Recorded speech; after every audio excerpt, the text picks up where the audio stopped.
You're listening to Public Safety First, a podcast to help you learn about the First Responder Network Authority and how you can be part of the future of public safety technology. And now, your host. Hi, I'm Gerald Reisner, a Senior Public Safety Advisor with the FirstNet Authority, and I'm here with Spencer Hawkins, Emergency Manager for Macon Bibb County, Georgia. I'm going to ask you, if you would, Spencer, to just introduce yourself, kind of give us an idea of who you are and what your role is there in Macon Bibb, and kind of just describe a little bit about your organization and what you guys do. My name is Spencer Hawkins. I am the Emergency Management Director for Macon Bibb County Government. I started here in 2015 as the Deputy Director, and then a few months after I joined the agency, I was then appointed as the director, and I've been the director since December of 2015 and am absolutely enjoying myself. That's awesome. Tell us a little bit about what are some of the unique challenges for your area or your region that you face in emergency management there in Macon Bibb. One of the big things was kind of a funny story. I started my career in Florida. I spent about a decade working in Central Florida. I was with Orlando Emergency Management during 2004 when we got hit with three back-to-back major hurricanes. Hurricane Charlie, Francis, and Jean went right over the top of Orlando. I lived in South Florida for a long time, and I was there for Hurricane Andrew. And when I came to Macon and was asking them, and just getting a feel for the community, for the area, I asked them about the hurricane preparedness. And they kind of looked at me and said, well, we're in the center of Georgia. We have tornadoes, we have floods. We don't have hurricanes. That's not something we deal with. That's a Savannah problem. That's a Key West problem. That's not a Macon, Georgia problem. I said, okay. They said, have you heard of the flood of 94? That was our big flood. And I said, okay. I said, well, you do realize that the flood of 94 that severely impacted Macon was caused by a tropical event. Tropical storm Alberto was what caused the major flood of 94 here in Macon. And they just kind of went, okay, well, maybe we do have to think about, hurricanes. So we started preparing, we started talking about it, and then we had Hurricane Matthew in 2016 that impacted Savannah. We got a ton of evacuees. And then we had Hurricane Irma in 2017 that gave us a direct hit, dropped 100,000 cubic yards of debris on Macon. And we also had sheltering at the same time. And so I think one of the biggest challenges that we have is making sure that our community understands that their risk is not necessarily what they think, that we have a much greater risk than previously anticipated, and we need to be ready for that. And it's not something crazy. The steps that you're going to take to prepare for a tornado are virtually the same that you're going to be preparing for a hurricane. And that's great. That makes my job a lot easier because I can message the same information to my community. But it's just getting my community to understand that when June 1st comes around and we start talking about hurricane preparedness and we start tracking the tropics and all of that, that it's something that we need to take seriously. And so I would say over the last 8 years, we have been able to make that shift so that when we do talk about hurricane preparedness, it's taken seriously. Yeah, that's something when you get into the interior of the United States a little bit, I know Georgia is a coastal state, but Macon Bibb being the center more so, it's not top of mind for the average folk, but in the emergency management industry, right, those contingencies have a domino effect from storms that happen hundreds of miles away. To have a mindset to think about that and make that preparedness, I think is one of the big challenges, as I'm sure you would agree with that. Being the emergency management agency there in Macon Bibb, I would imagine have to work with all agencies of public safety all the way down to what we consider secondary agencies. What are the communication challenges that you have? One of our big communication hurdles is the ability to get everybody on the same system. I'll kind of take these three different examples for you, or four: Sheriff's Office, Fire Department, EMA, and Public Works. So Sheriff's Office, Sheriff of Macon Bibb County is a constitutional officer elected independently.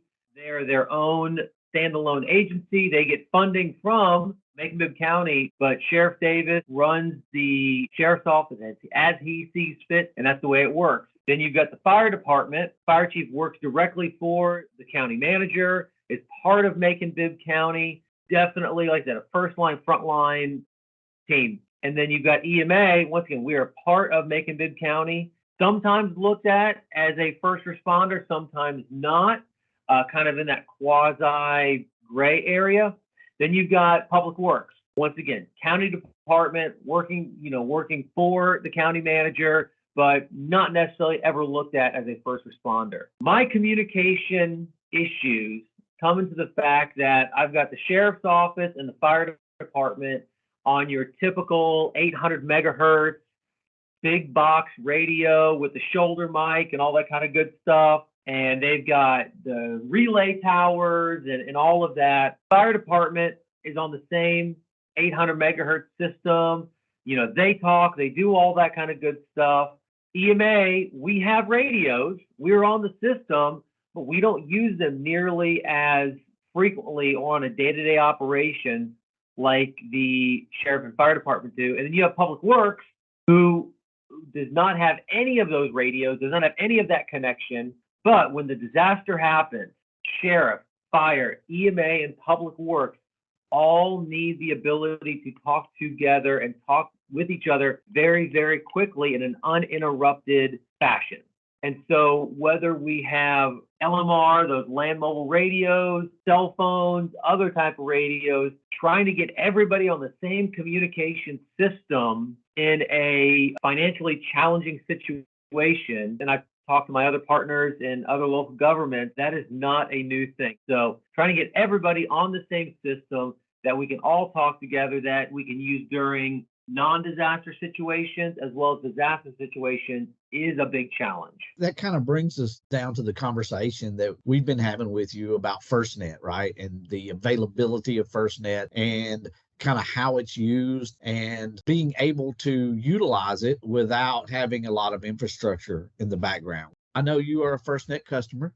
So tell us a little bit about how you use FirstNet there at the EMA office to help support your mission there for Macon Bibb. I'm going to go back in time here to 2004 when I was at City of Orlando during Hurricane Charlie, Francis, Jean. When Hurricane Charlie came through, it really devastated the city of Orlando in a way that they hadn't seen in many, many years. Along with that devastation, not only did it take down a significant portion of our tree canopy, but it also took down our cell phone communication. Either cell towers were without power, cell towers were down, or the cell towers were so flooded and inundated with calls that you couldn't get through. And so a lot of our communication was via the LMR radios or landline phones when they worked, or, kind of a hodgepodge of all of that. And since then, it's always that way. Whether you're a citizen who's trying to call and check on your elderly neighbor, or whether you're an emergency responder trying to get through, cell phone communications, which at this point are our country's primary form of communication. And so everything gets overwhelmed, everything gets inundated. I remember after 2001 with 9/11, and the 9/11 report talked about, there's always these rumors that the federal government's going to create its own cell phone company. And we're like, oh, okay, we'll see that when it happens. And then several years later, FirstNet popped up. And I was at a point here in Macon Bibb County that I was able to be in a decision-making position to look at FirstNet, see what the availability was, see what the infrastructure was for emergency communications here in Macon Bibb County. And one of the things that really was enticing to me to at least start investigating and start a trial and things like that was that FirstNet, when we had spoken with the initial rep, promised us the world. We're going to do this and this and this, and it's going to be this, and it's going to be this, and it's going to be this. And I said, yeah, that's a great sales pitch. And he says, yeah, it is a great sales pitch because it has to be true. Because the things that I'm telling you, we are required to do by the federal government, by oversight of the FirstNet authority. And if we don't, we owe millions of dollars in penalties. That piqued my attention.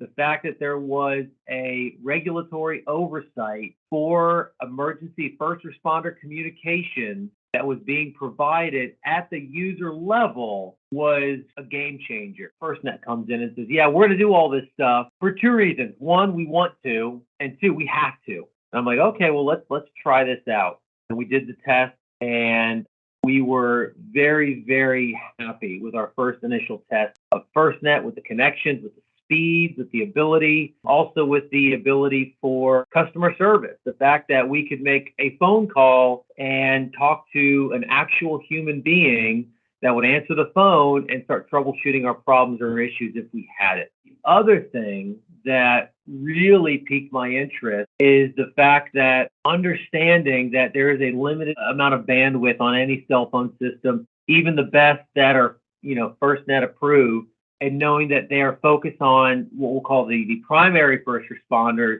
EMA, sheriff, fire, EMS, folks like that, but they were also inclusive of those secondary responders, your public works, recreation, Red Cross, hospitals, things like that. And that with FirstNet, you could have the ability, and I'll take my public works team, because when the disasters happen, my public works department is 100% a first responder, because I can't get my sheriff's office patrol vehicles through. I can't get my fire trucks through those roads with a 3-foot in diameter oak tree laying in the middle of it. My public works team, they can come in, move those trees, clear those roads so that they can affect first response. The ability that I could take my public works team on a FirstNet cell phone and during a disaster, elevate them to the same level as EMA, sheriff, fire, EMS was huge.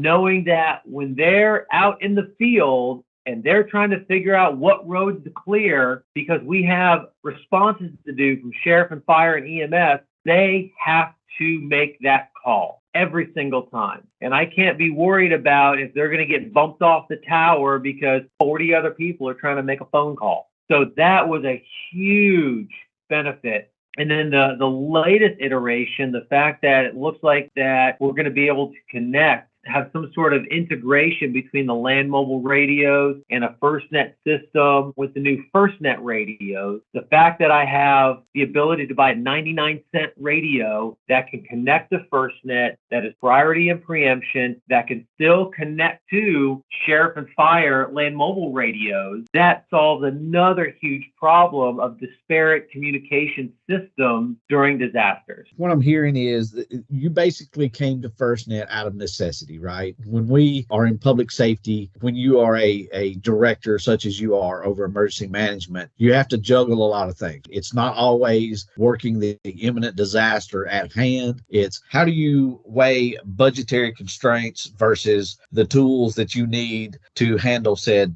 disasters, right? That's not lost on any discipline in public safety. So would you recommend FirstNet to other emergency management and also all disciplines? When I look at doing my job, and I've had this conversation with the sheriff, with the fire chief, the most important thing to me is ensuring that people that we serve, the citizens of Macon Bibb County, are safe, and that we can do our job as first responders, as public safety, to ensure their safety and protection. What I always look for is what tool will give me the best opportunity to serve my community. And I am looking for the best system, for the best tool that will allow me to do my job in the best fashion, in the best way moving forward. FirstNet for communications is that tool for me to use that. And if I'm talking to other members of public safety, I would say you absolutely need to look at FirstNet and see what are their offerings, and can FirstNet either support and or enhance what you are doing to serve your community. With the ability that you can get from FirstNet, with the fact that it is supported and there's oversight from the FirstNet Authority, I think a lot of public safety agencies would be very hard pressed to turn away from that and not give it a serious look. Spencer, thank you again for your time today. Thank you for the discussion. Thank you for your service to public safety, especially I'm sure the folks in Macon Bibb are glad to have you. And with that, we'll wrap up our meeting here today.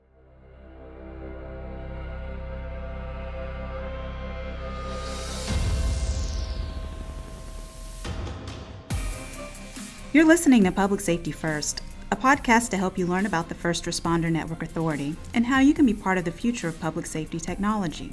And now, your host.